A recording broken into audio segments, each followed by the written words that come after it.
আসসালামু আলাইকুম। আল্লাহর অশেষ রহমতে আশা করি সবাই অনেক বেশি ভালো আছেন। আলহামদুলিল্লাহ আমিও ভালো আছি। তো আজকে আপনাদের সাথে খুব নতুন একটু রেসিপি আমি শেয়ার করব। তো সেটি হচ্ছে গিয়ে কি রান্না করছি আসলে সেটি রান্না করি আর সাথে, সাথে আপনাদেরকে আমি বলি।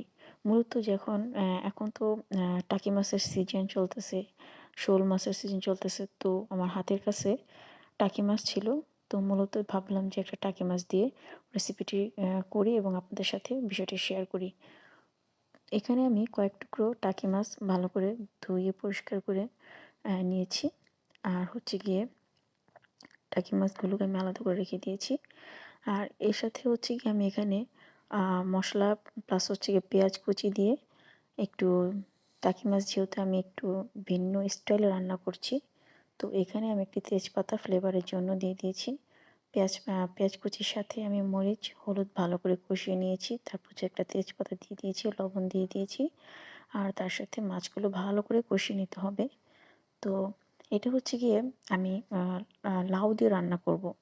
তো আপনারা যারা হচ্ছে গিয়ে লাউ দিয়ে টাকি মাছ পছন্দ করেন তাদের কাছে অবশ্যই রেসিপিটি আমার কাছে মনে হয় অনেক বেশি মজার হবে।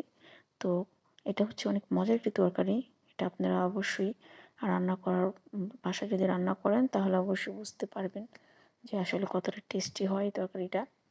তো এই যে আমি মাছগুলো যখন সম্পূর্ণ কষানো হয়ে গিয়েছে, এর মধ্যে আমার যে লাউ যে দেখেন আমি কিভাবে লাউগুলো কেটেছি, ওরকম করে আপনারা লাউগুলো কাটতে পারেন।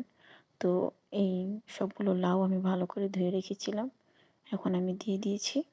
তো লাউটা দিয়ে এখানে একটু ভালো করে নেড়ে দিতে হবে।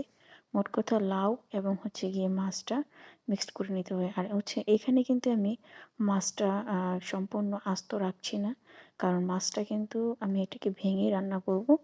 তো এই জন্য হচ্ছে আমি লাউটাকে মাছটার সাথে ভালো করে মিক্সড করে নিচ্ছি, যাতে করে মাছটা আস্ত থাকবে না, একদম সম্পূর্ণ আস্ত থাকবে না, এটাকে ভেঙে যাবে, লাউর সাথে মিক্সড হয়ে যাবে।